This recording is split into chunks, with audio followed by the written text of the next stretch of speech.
Welcome to Kettlebell Corner, where strength meets theory, where we take you on a deeper dive into all things kettlebells. I'm Jeremiah Waylon, and he's Roger Parks. And in this episode, we want to ask you a few things about kettlebell training. Do you think about the bell moving high in your swing, big beastie swings, fast snatches, or heavy loads in your press? Well, it all starts somewhere, and that's from the ground. I know you hear it from us a lot, the ground, but we're talking about stance today, and we're going to break down why the smallest changes in your stance can transform your lift and benefit you in ways that you might not believe. It all begins off with a few things, and number one is, Roger, how you doing? I'm good. I'm ready to talk about stance. You ready to stand in the place you are? Okay, so, well, let's do the first things first. Stance. We need that context. So I want to give you a quick little checklist, and I'm going to give it to you, listener / viewer. Roger, you gave it to me, so you already know this checklist. But number one, this is the basics, what every stance must do. Okay. Number one, allow you to stay balanced throughout the lift. That's important. We're going to get to that. Number two, give you room to move through the exercise's full range of motion. 3, position the prime movers and their joints to do the work. That seems heady. And number 4, allow for maximum force production. All right. That seems like 4-point checklist, Roger. Does that sound about right? That sounds about right. And I think it's actually fairly simple and actionable once you get used to looking through the steps one at a time to figure out, where do I stand? Because it's not an easy thing, even for coaches. We don't get extensive direction on this stuff. So these are things that we've distilled and we've used. And again, it's kind of an algorithm process because we want to give you something to guide either your own lifts or the lifts of your students. Yeah, true that. For you listening, we put this out once a week. So go ahead and if you like it, and maybe even share it with another kettlebeller in your life. Okay. First things first, Roger, when you pick up a kettlebell, why should stance and balance matter more than just the weight or the reps? Why does it even matter? Balance dictates your entire lift, really. I've said this before. I'll say it again. Balance isn't just or stance, right? Isn't just where you stand, but it's your platform for the entire lift. And balance has a lot to do with that. Where you put your feet will directly determine where you balance, how you balance. If you are losing balance, for example, maybe you've had this experience. If you're a human, you probably have, and you're going to fall, you'll notice some things tighten up. And when we lose balance, there are things that reflexively tighten up in order to stabilize us and keep us from falling. When you do that, when you have muscles that are tight in order to prevent a fall, those muscles are not there for you to produce force. That's what we want them to do in most cases. Your balance is that big of a deal. It's also going to determine the direction of your force. So let's take a hypothetical. Let's take a swing. Okay. A little more complex than a grind movement. Your center of mass is going to be moving forward and back as the bell swings. If you don't manage that balance when it comes time for your leg drive, then the force that you're putting into the floor is going to be misdirected. Think in arrows, think in directions. Yes, you have a horizontal path, also a bit of a vertical path, but your force production is largely going to be vertical. You want all of these arrows to be moving straight down into your feet, and that's going to propel your body and make the swing happen. If, however, you're wobbly on your feet, you're moving forward and back on your heels, side to side, maybe it's a one-arm swing and you're on one side of your foot, the force is not going to move as straight as you want it. It's not going to be as effective or as efficient, meaning it's going to take more force to have the same result. So balance is important for those two primary reasons. One, things get tight. Actually, they will also get weaker if you can't balance. If your body doesn't feel comfortable, your brain is not going to give you a ton of neurological drive to produce force, and it's really going to make your force production less ideal. Now, you can look at injury mechanisms and things like that. I don't really want to go down that rabbit hole because it can get fairly complex, but that is another factor. If you are going to fall, and it kind of ties into the first factor, if you're going to fall, then you're not going to be safe. So mind your balance. Yeah, and if you think about it, if you're balanced, try doing a kettlebell swing on your tippy toes. And what does that feel like? To your point with the force production and being able to have confidence in what you're doing. It's like I don't have the balance. I can't do the things I need to do. Thus, I'm a complete failure in kettlebells and should give it up and head back to dumbbells, where you don't need any That sounds balance. about right. All right. So, what are anything that you've used in your coaching that has helped somebody right away as far as gaining that balance or finding that stance position? Yes. Um, Perfect. you want I me to mean, tell you about it? yeah. So let me rephrase this. Will you tell me about a time in your coaching where you've made some sort of instant impact or a pretty quick impact onto somebody's stance? And what did you do? How about I tell them? Because the most recent time, the most impactful time was Better probably not a be week about ago, me. and it was Oh, you. wait a So second. Wait a second here. Keep my name out of this. the What did you the do? the the perennial quest is Jeremiah pressing a particular bell. It's 48 He is a kilograms for all you out there. Okay. he is a he is a longer, leaner lifter, and we widen his stance a little bit. And not only did he get the 44 up easier than he's usually done it, but he's also got the 48 most of the way up. Now with this slight widening of the stance, and I think we're actually going to go over this, so we'll Mhm. explain it a little more in Save some of detail. that. Yeah. Yeah, during the appropriate time. But his stance was narrow, causing too much of a lean and not giving him really room to maneuver. His center of mass wasn't staying over his base of support well. We widened him up a little bit. That press went up. The next one almost went up. So now I'm confident he does actually have the 48 kilo press, because the small change that we made got that bell 3/4 of the way up, and that's usually the hardest part. So Yeah. that's the last time and the most effective time. But I do it almost every session. Yeah, I would say that it comes up frequently too in the sessions I use. And Roger, maybe you can answer me this. So, using that example of the press that I tried, and if you've seen me fail a bunch of times, and we've shown the picture on here with that excessive lean, would that be considered off balance if I'm leaning way outside my feet? And we've talked. You can check our bell over foot episode, but is that considered off balance, even though I don't fall over, or is that just Yeah, purely yeah. stance? Well, like everything, I encourage people to think in terms of degrees. If you get stuck in binary, balance, unbalanced, you're going to miss some nuance. So technically, if we look at the definition of was your center of mass over your base of support, yes, it was. Was it in the center of your base of support? No, it was not. It was on the edge. And that is why you had to lean to such a great degree, that you needed to find a way to keep your mass over that base in order to link the bell to the floor, which is where your feet happen to touch it. So we need to think about widening that base of support, giving your center of mass more room to hover more toward the middle.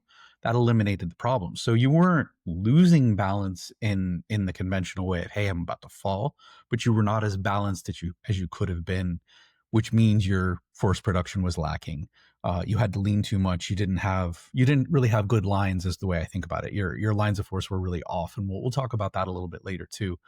That was a significant enough difference where you felt it right away, and more importantly, regardless of how you feel, the output was clear and immediate. The press went up, and then the heavier bell almost went up too.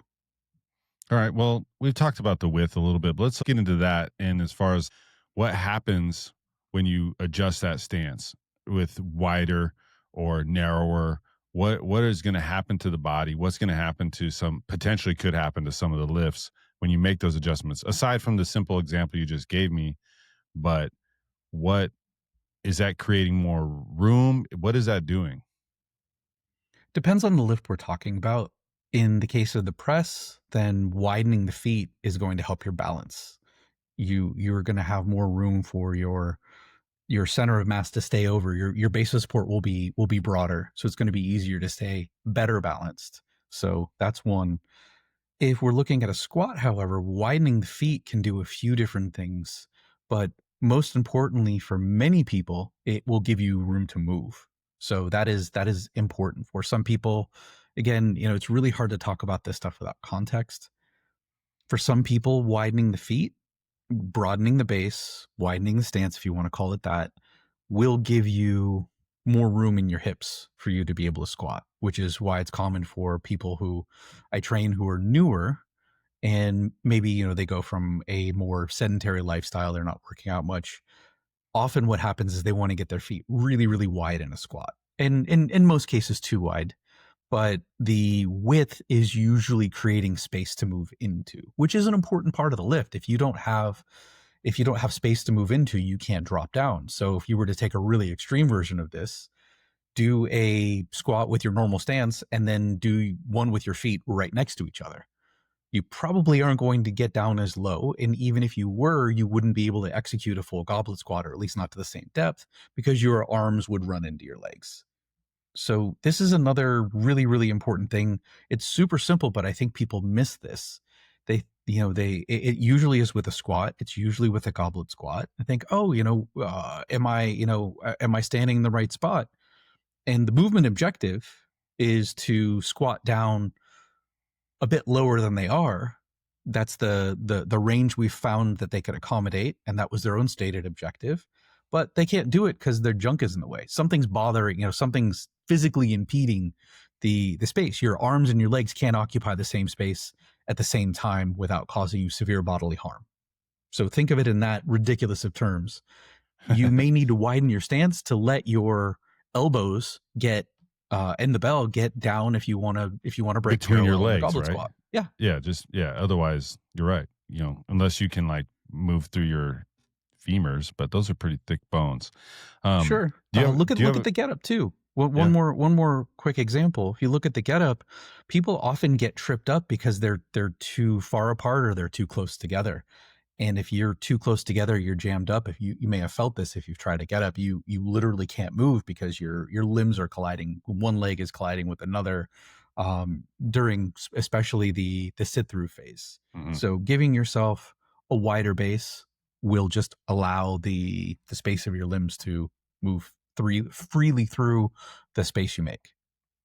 All right. Is there anything you can like a drill that you could share that would help somebody find the ideal width of their stance, or is it just simply trial to find where you're not running into your junk, as you put it? There is one with swings that we do, and this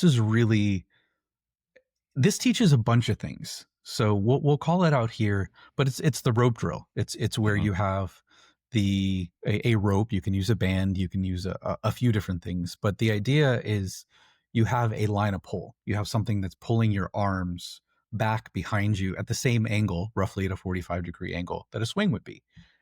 The reason why we do that is we want to actually have that force present, because I've seen it several times where people will set up where their feet feel comfortable and then they get into the swing and they don't quite have the room to move.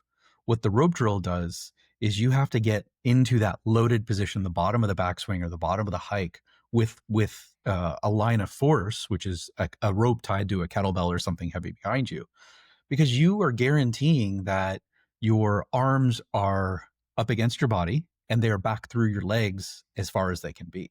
Sometimes people set up too narrow, and then when they go to do a swing, they'll get to the bottom and they won't be able to go very far back behind them, which will limit potential force production. So if you're bumping into yourself, if you're creating a natural barrier, that's going to be a problem. So the rope drill will teach you how to create space, produce force while remaining balanced. So this drill really executes on all of the things that a good stance really requires. What about? Do you think it's useful to do something where you lay on your back and kind of pull your knees to your chest, sort of thing? Like try to see how much room you've got. I know you've seen it a bunch in some uh, um, what was it, like range of motion tests in the hips or something like that. Is that a useful thing somebody could do, especially if they're new and they're like, oh, I can pull them up further when they're this wide. I don't know if it translates correctly, but what do you think about something like that? I do think it's useful, and I think it's really important to talk about what it's useful for. It's not a proper diagnostic. You're not going to be diagnosing what's going on with a joint. It's not enough information, but it is some information. If you create the situation where you're on your back, you do need to realize that you're not doing a swing on your back. So as soon as you get on your feet, things may change. There are things that, for example, limitations in the ankle that are completely taken out of the equation that may come into play. Doesn't mean that it's not useful. In fact, I think it is pretty useful for people to lie on their backs and just get a general idea of the architecture of their hips. Stuart McGill talks about a hip scouring drill, and I think that's similar to what you're talking about, where Yeah. this is really a drill that a coach should lead you through to get the feeling of where your femurs naturally go into your pelvis, because the sockets in the hips sometimes point in different directions. Sometimes they point straight out to the side, sometimes they're more forward, sometimes one's forward, one's back. There can be all kinds of variations, and your legs don't necessarily make sense. So if you or they don't necessarily match. So if you're lying on your back and you bring your knees up towards your chest, you have an idea what position the leg should be in to get the maximum range of motion. So if you're lying on your back and you bring your knees straight up, you're probably going to find your knees get up to a certain level, and then as you go wider, they're going to start coming closer to your chest or your head or whatever landmark you want to use to mark that. And then as you keep going wider, they're going to start to move away from you again. So it's you're going to see this arc, and if you bring the knee up as close as it gets, it's going to be a good indicator of where your legs may want to be. But again, that's not the full picture. If Mhm. you have someone with narrow hips and a wide torso, or vice versa, then these pieces may not match. So your hips may want your feet to be a particular width, but your upper body doesn't necessarily fit in that gap, which means in order to not violate one of these stance rules, you're going to have to go wider in order to give yourself room to move. Yeah, and I think there's something important in there that you mentioned, which is really good, is not everybody's hips going into the socket are the same. So just taking some general advice from any rando on the internet saying, "Oh, you must stand like this," is probably isn't a great idea, because that might be what works for them, but it may not work for you. It may not track well for you when you go to do a movement, and I think that comes later when we talk about joint positions and stuff like that, which could be now. You found your hips, but what about a common thing in the stance and the way that people do things? We want to get force, right? We want to generate maximal force. And sometimes you're going to hear people say things like, "Oh, your shins," and let's go with swing or snatch. It doesn't matter. Some ballistic movement. Your shins need to remain vertical throughout this whole movement. And what is that ever true? Is that important? Do we need to just do away with that talk altogether? Where should a beginner approach this sort of thing? From a beginner standpoint, I don't mind it terribly, but I do think it's misleading that the shin should remain vertical really starts to defy the laws of physics, whether it can or it can't. If you're going to push into the ground, then you're going to need what some people talk about as a positive shin angle. A true vertical shin is going to have the shin completely vertical, which is probably going to bring your muscles into a position where they can't activate much or well, and may even pull you off balance. So I've never personally seen in hard style. Now, sport style is different. Sport style will bring the bell higher. I will often see with some of their pendulum swings, the lifter will get up onto the toes. Different animal. I don't know what I'm talking about, so I'm going to leave that alone. So Totally let's different restrict this to stances hard. right there. Yeah. So let's restrict this to hard style. And in hard style, I've never seen a vertical shin. And sometimes the mandate to have a vertical shin can lead to errors or can lead to positions that are not healthy for a lifter. It's important to remember that many cues, especially when you get into these dogmatic kettlebell things, they are there for a reason. Excuse me. They're there for a reason that we should not ignore. But the reason they're often there is because the pendulum had swung too far one direction. And I think at one point people were doing what's called squatting the swing. I don't know exactly what that means, but what I think it means is that there's too much vertical force production and not enough horizontal. Now, all the force production, really, the meaningful force production is going to be vertical, but then you have torque which happens, and we don't want to really get into the force profile of the swing, but a response to the vertical shin thing was the back ended up being too flat and people lost touch with the floor. They didn't understand that you need to push your feet down. This would get people to get to the point where their backs are parallel to the floor or maybe even under. If you're a new trainee and you think, oh, I've got to get the shin vertical or it's wrong, maybe you put yourself in a situation where you're off balance and fall. Maybe you go so parallel to the floor that your chest actually goes lower than your hips. And in order to come out of the hole, you have to use your low back and you hurt yourself. So these cues can be dangerous at times, but I think the main reason for the vertical shin is to encourage more of a hinge than a squat, which in most cases is going to lead to more distance, which leads to more force production. So it's I understand the intention, but sometimes the literal translation, and we were really big on translating things literally in the beginning. The same thing with, you want to hear you hear a lot about a vertical forearm, which is one of the least efficient positions in which to press a kettlebell, because the mass of the kettlebell does not line straight up. We just talked about this, I think, with the press episode. The mass of the kettlebell does not line up with the fist. It lines up outside. So a vertical forearm is going to actually be an inefficient position. The point is, these cues are there for a reason. When you do have a vertical shin, it allows you to a degree to bring the hips back, which creates more distance, and more distance can create more force. So do I like it as a dictate? No. I think people are smart enough where we say, hey, this is a little bit of this and a little bit of that, but better than that, let's just get you in the right position. I want you to feel this. I want you to feel how these muscles contribute and these muscles contribute, which is why I like to teach a squat and a deadlift when it's time to swing. That way people can get the best of both worlds. And I aim for more of a 45-degree torso and let your shins do what they do. A lot of that comes down to what's called anthropometry, or individual dimensions. And in that position, you find your 45, you find where you're strong, you do the rope drill, you look down, where are my shins? They might be more positive, meaning the knees are going to be a little more forward. A lot of that's going to have to do with the length of your tibia, the one of the lower leg bones, and the femur, the upper leg bone. So how those interact, that's gonna be a bigger determinant in your shin angle than anything else. Because at a certain point, you cannot coach someone out into having smaller femurs or longer tibias or shorter. You're going to get what you're going to get, and you need to understand that as a coach and a practitioner in order to not hurt people. Yeah, and the 45 is something sort of like, it's just athletic, right? And that's basically, if I was to dumb it down, would it be an athletic stance to where you could generate force and potentially, let's say, jump off the ground? Even though in the swing or a ballistic, you're not necessarily jumping off the ground, but is that in the right realm? Or let's say the arms down jump drill, or where you're standing in that, after you've defined that stance position from the rope drill and you've done your squats, like, oh, can I put my arms against my body, jump high without using my arms? Is that going to give you what you're looking for? Is there something you say specifically to somebody that, like,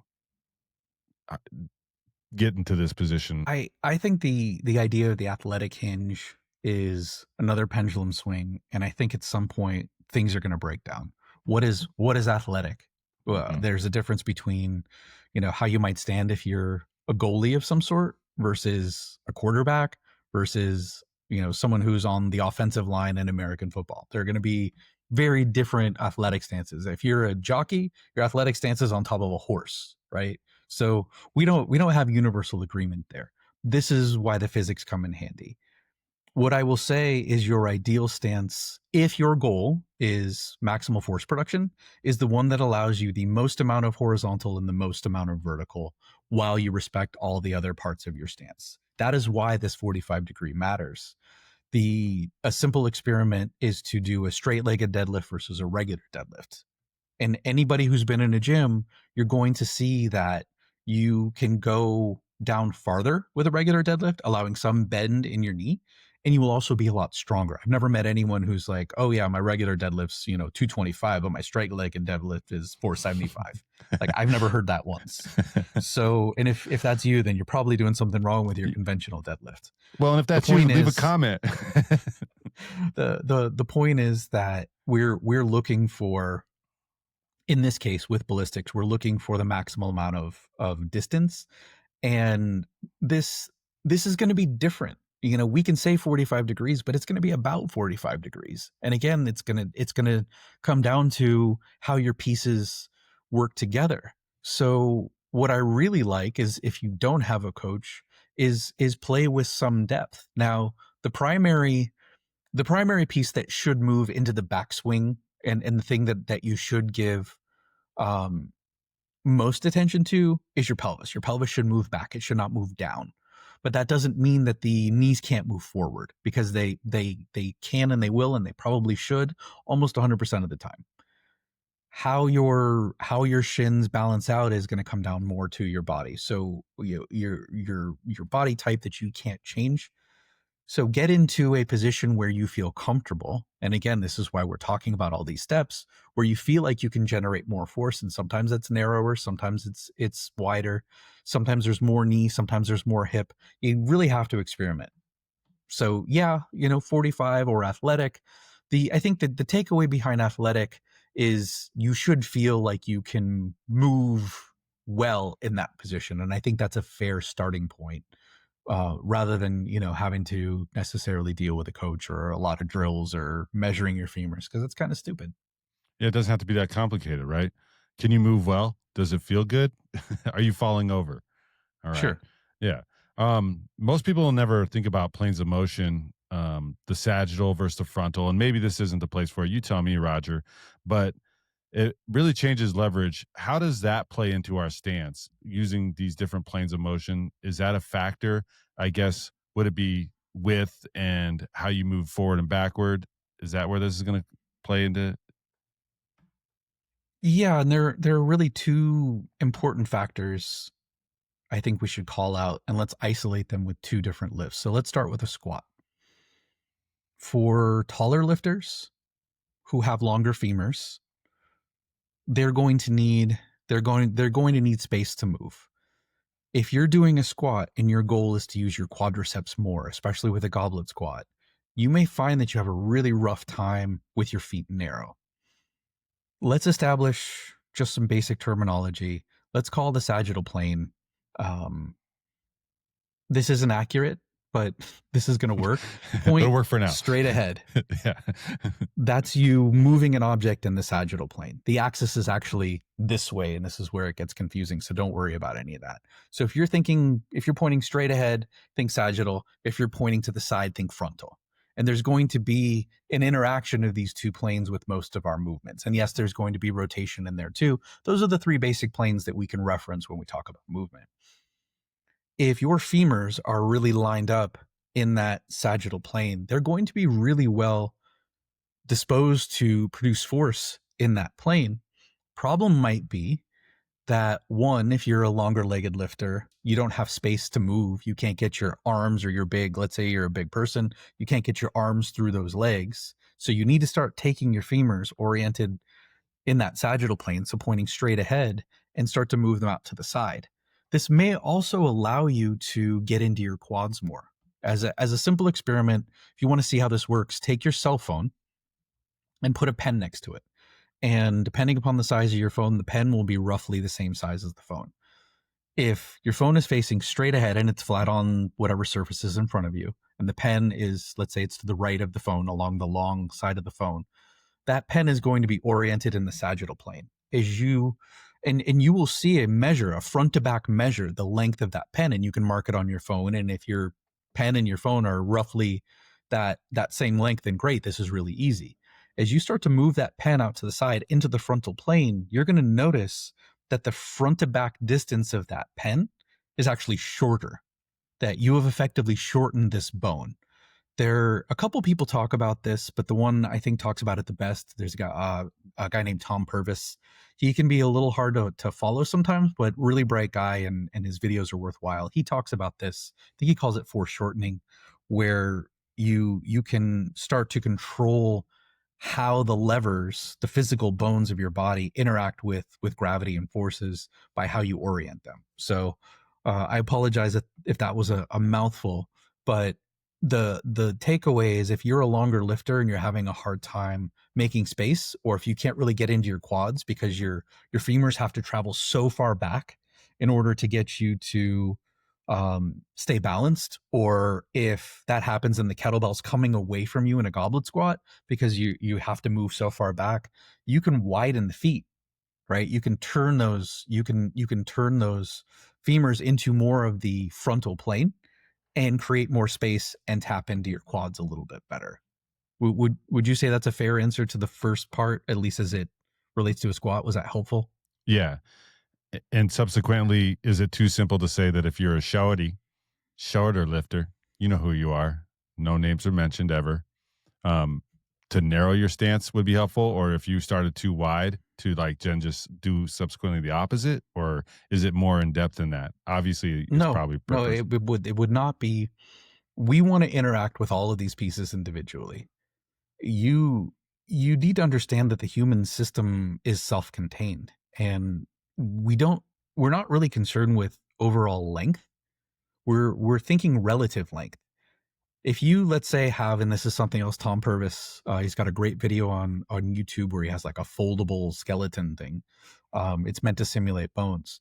If you have a femur that is very long, but you have a tibia that's even longer, you're going to find that you can go straight up and down in a squat. You can be a pretty vertical squatter.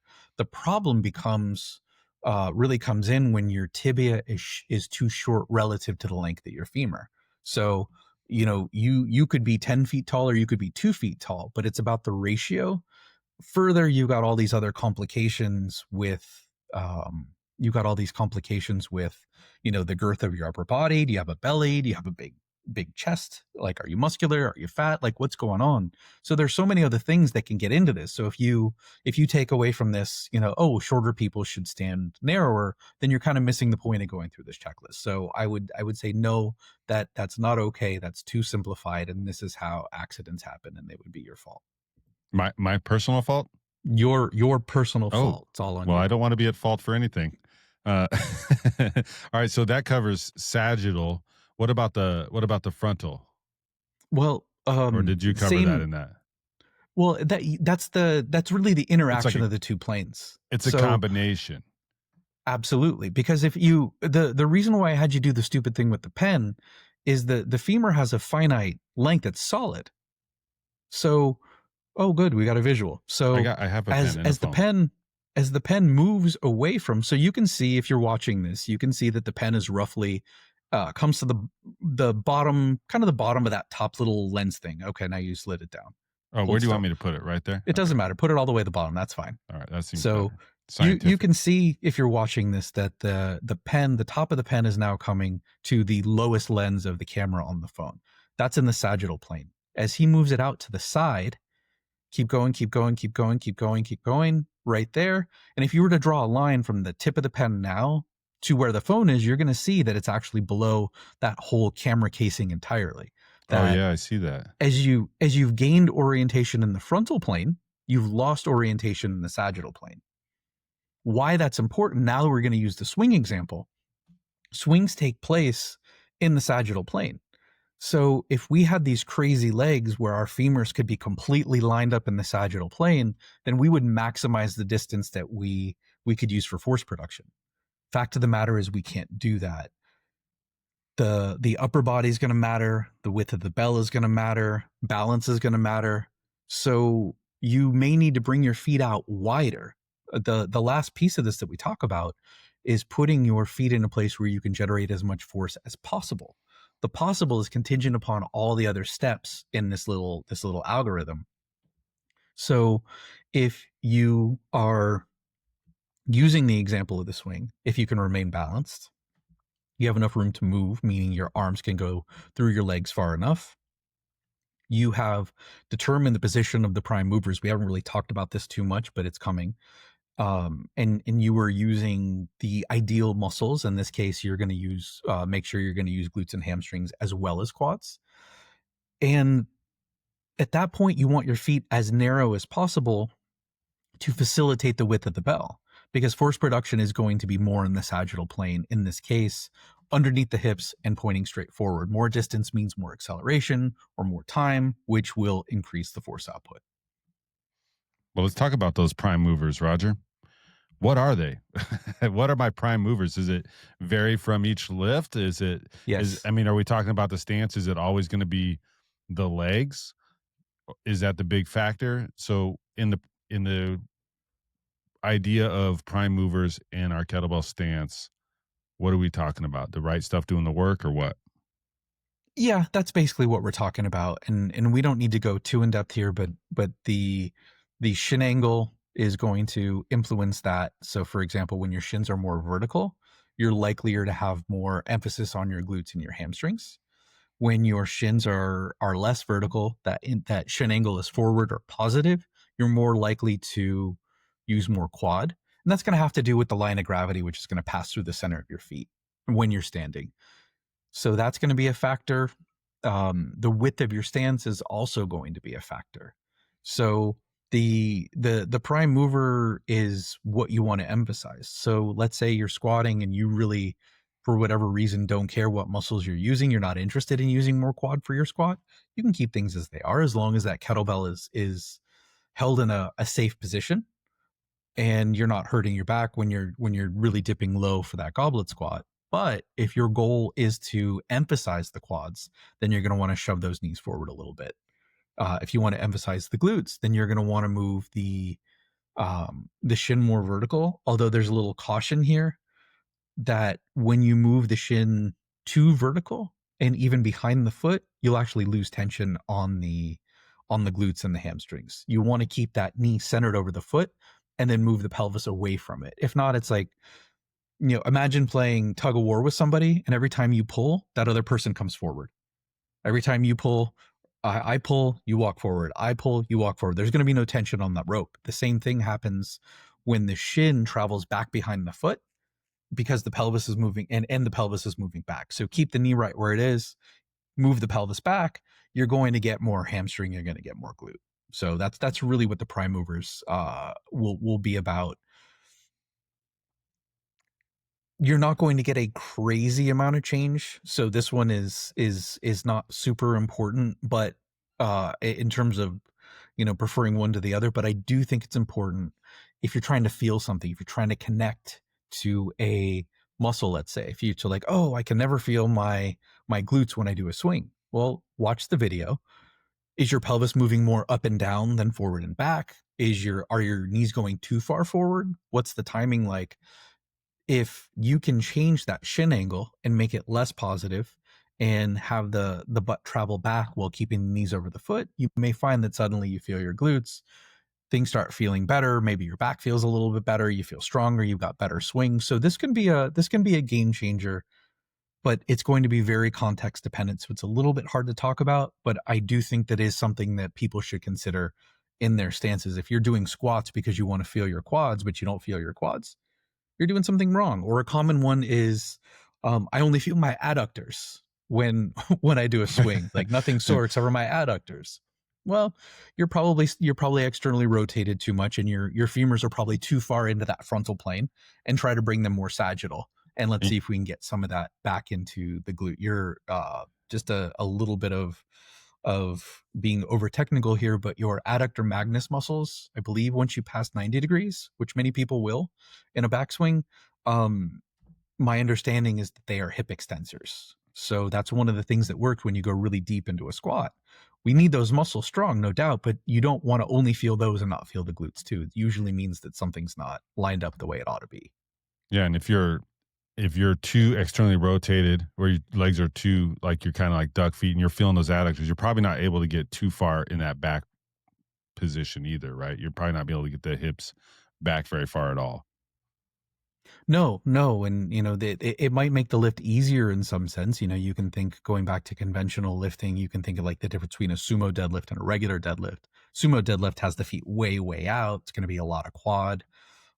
It's going to be a lot less glute because you have also you get adductors because you have moved the femurs out of that sagittal plane and the muscles that you want are really behind you, but you don't have access to behind you as much. You have access to the side of you and in front of you, but behind you is less has less torque potential. So because you've oriented the way that they're moving. You're not actually now moving them aside of you, but the front of the femur is now turned in a way that its direction of pull is that way, or like Absolutely right. to the right or the Yeah, left, whatever. and the bones themselves have rotated.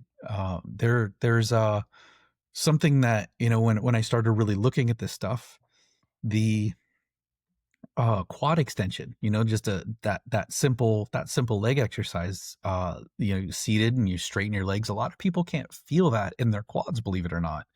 Put a yoga block between the knees. What that does is it reorients the femurs. It internally Mm, rotates them a bit. You give that a little squeeze. It reorients the femur along that direction that you're really trying to move in that sagittal plane, and all of a sudden your quads are on. They're working. They're on fire. Whereas if you're seated and everything's kind of spun outwards, like I don't really feel much. I feel the side of my knees, feel my adductors a little bit. It's hard, but I don't feel muscles. it's pesky Try that and see if adductors. you get a change. Hey, and now it's a bodybuilding podcast. This is wonderful, Roger. Well, it's You it's talked all about it's all the same barbells last week. stuff. Yeah, no, I get you.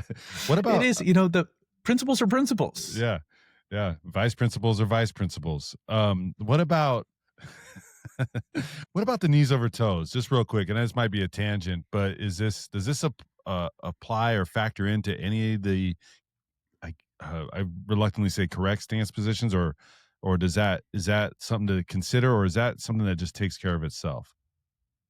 It's something to consider, especially if you have, potential injury stuff. If you, let's say your knees are really, really problematic and you can't move at all while you're putting pressure on them.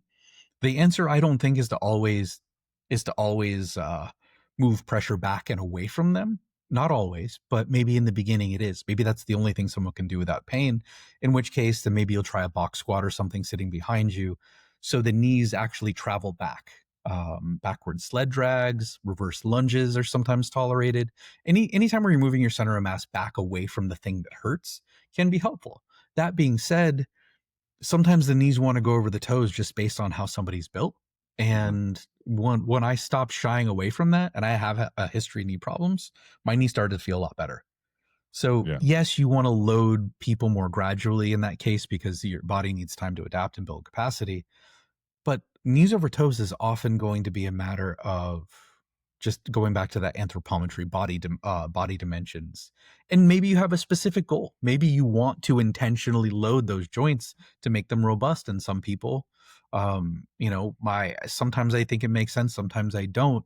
But sometimes by putting more load on those joints, they get stronger and people feel better. So this is, again, yes, it goes into stance, it's important, but for our purposes we're thinking a shin angle, because I don't want to do too specific of a job describing um injuries and injury mechanism, because that's yeah, that's usually what this is all about, and got it. we don't have the context for that. Yeah, we know we love that context. Um, Number 4 in our checklist is allowing for maximum force production. Now, is there any like you could say like, hey, this, and this are the key things you look for that is going to kind of get you closer or allow you to have that maximum force production? Or how do we realize this maximum force production? I don't know if this is the same question or two different questions, but you can decipher it. You're smart. What one one more give me one question at a time again. Maximum force production. How can we realize that? Is there a few things you would share? Is it just going through all the things you talked about, identifying those things, or is it a specific like you're checking this, you're checking that, you got this? Chances are you're going to realize this maximum force production. I think it's the second one. When it comes to, and again, this goes back to the physics of the thing. When we're looking to move an object, so let's assume our object is a kettlebell, things are going to move better when we have a straight line moving into the bell. I don't remember which episode this was in, but this is something that I've recommended people do, and that is to take a glass of water that is partially filled, put it on a countertop, and push it. When you push the center of the glass moves straight forward. That's what it's going to translate, right? All points of that glass are going to move at the same time in the same direction, more or less, When you're pushing through the center of mass really behaves like the single point that represents the entire object. If you do the same thing, but you push the glass to the side, let's say to the right, what's going to happen is the glass is probably going to move forward a bit, but it's also going to rotate toward the left. So the same, let's say theoretically, it's the same force from your finger, is going to be less effective at moving that cup from point A to point B. So this is true of objects. Where it gets a little tricky is this idea of torque. We don't apply force. So one really has to do with the kettlebell. It's more of an external focus. We don't apply force directly with joints all that often, meaning in straight lines. That our joints move around an axis. There's some distance between, let's say if I want to move my shoulder, if I had some kind of weird elevator mechanism and my shoulder can move straight up, then cool, there would be no torque, but that's not the case. I have a humerus that has length and I've got a shoulder joint. So when I'm using my shoulder joint to produce force, distance is going to matter.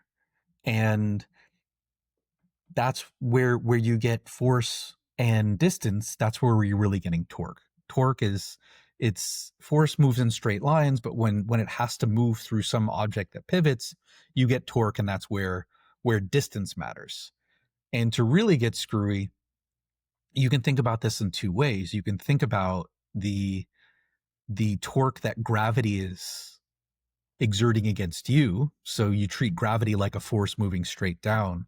When that force moves through more distance, then the perceived weight of the thing is going to be heavier. And the common example we'll use is if you take a small kettlebell and you hold it out in your hand straight in front of you with your arm as long as possible, that kettlebell is going to feel pretty heavy. Whereas if you bend your arm and you bring it in close to your body, it's not going to feel as heavy. So that's how distance modulates things, right?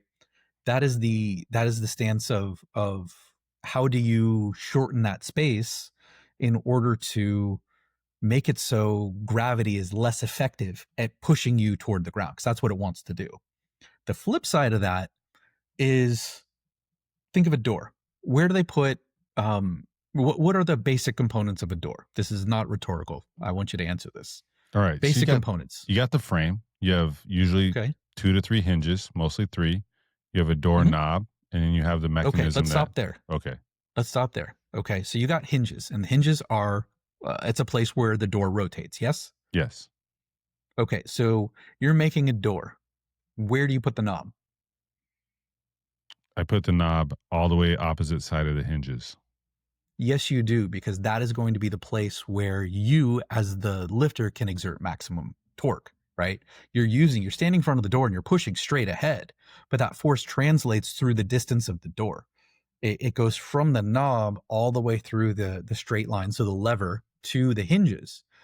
And if you were to take a knob and you put it right next to, especially a heavy door, you were to take that knob and put it right next to the hinge and push on the knob, that door may not open. Yeah. Right. So it's like those fancy rich people doors. the knob, well, they have people open them. Okay. Yeah, sure. They don't have to worry about it. Door guy. So the knob itself is put as far away from the hinge as possible to make doors easier to open. So torque can go both ways. And this is my long rambling answer, and it's your own fault, that we need to consider in which position can we use our bones to most maximize leverage or torque in order to move an object, and in which case might I want to minimize the impact of gravity on me, while remembering that force likes to move straight through a center of mass. So this is, I'm going to kind of tie this together a little bit. So if you zoned out, this is the part that's going to matter. So let's take a press right now where we need to press through the center of mass of the bell. If I'm putting force through the bell at an odd angle, I'm going to be weaker, which is why I'm not going to press with my hand, but I'm going to push with some point on the back of my forearm. My forearm will be near vertical, but it will not be vertical, because to make it vertical, the center of mass of the bell is now outside of my hand, and I can push through the handle, but then there's going to be a lag between where the force pushes from my hand to the center of mass. I want to line up my arm with that actual center of mass of the bell, and I want to push straight through it, because that is going to give me the the truest expression of force. And I think this is one of the reasons why people want a near vertical forearm, but they forget vertical forearms are great with barbells and dumbbells, but kettlebells have an offset center. So that is by definition, that is literally the case. It's not an opinion that when you have a vertical forearm, you are actually, especially with as the bells get heavier and bigger, you are literally making it your force less effective. So that's one thing you want to think about when you're pushing. Um, where why we want the bell over the feet when we're squatting. If you're squatting and you're pushing force straight down, we want that force to move into the bell, and the more that has to travel, one, there's more torque on you, but two, that force that you're using from your feet goes farther away from the center of mass, so it's less effective. The torque example, let's stick with the press. The longest a moment arm can be is 90 degrees. Okay. That's when you're looking at an arc of a joint, the longest it can be is 90 degrees. So that's in that kind of what people call the high five position. So the arm is straight out, the elbow is right next to, I don't know who high fives with their arm that far from the body, but whatever. It's a bit awkward, right? Yeah. But that's what they call that. So when the elbow is basically straight out and the elbow is roughly 90 degrees, this is when the moment arm is the longest. So this is the hardest part of a press. This is when the bell feels heaviest and when you can exert maximum force on it. And I'm going to lean a bit. I've got my right arm up. For those of you listening and not watching, I've got my right arm up, and I'm going to lean toward the left. If you're watching this, you can see the angle between the bottom of my arm and the side of my rib cage get shorter. The elbow is actually dropping underneath my shoulder.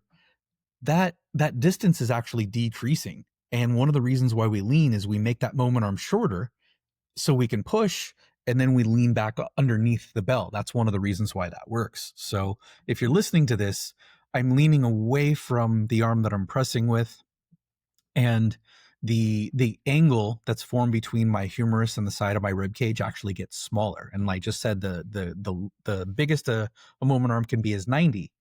So when it becomes less than 90, and you can still push, it's not influencing your anatomy in any way.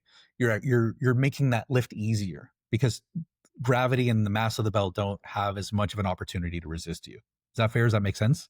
Yeah. And for your stance with that case in point, just off that example you gave, if your feet are too narrow, your bell is going to be outside your feet. And that's why all the way back to the beginning example where you talked about me widening my feet, that's how those sort of come together and thus give you maximum force production.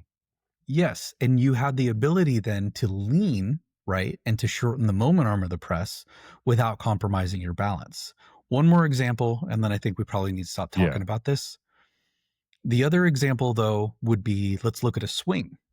Now, we want that distance in this case to create more force production. If we're looking at what should be the biggest, strongest muscle in your body, especially combined, you're looking at hamstrings and glutes all day. If you are dropping the pelvis more straight down and you're just relying on your quads, not only are you missing out on distance to generate force, but you can't generate the same amount of torque with your hip, with that pelvis. Yes, it is vertical force that is pushing the feet straight down into the floor. But when that happens, what it's doing is it's causing that swing forward of the femurs, which sets the rest of the swing in motion.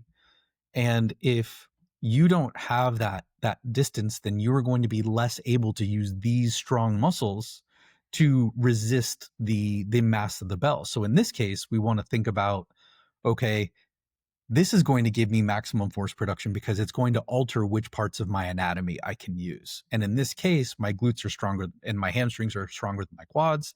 Yes, my quads still work.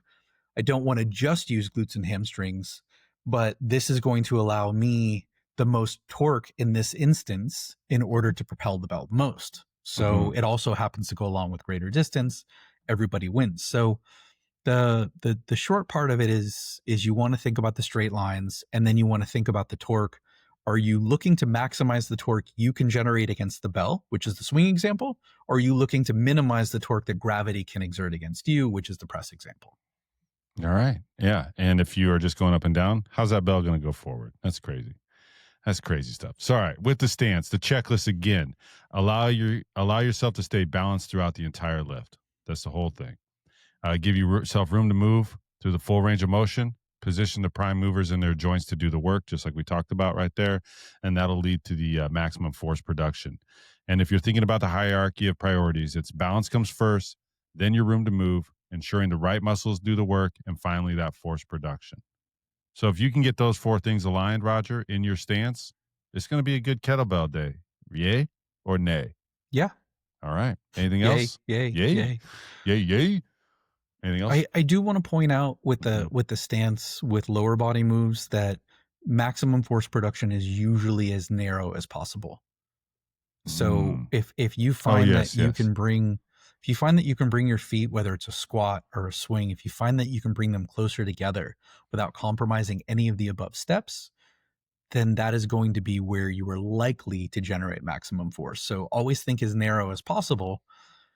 In the case of the press, narrow as possible compromised the ability to balance. Hmm. So it might be fine for a bell of a smaller size, but once he got sufficiently girthy with his bell choice, he needed to go wider. So Yeah. that's why we have the steps in order. It's like, okay, well, wait, didn't you tell me you want me to be as narrow as possible? Yes, but I also need you to be balanced. That's why we go through the steps in order. And that's why balance is first.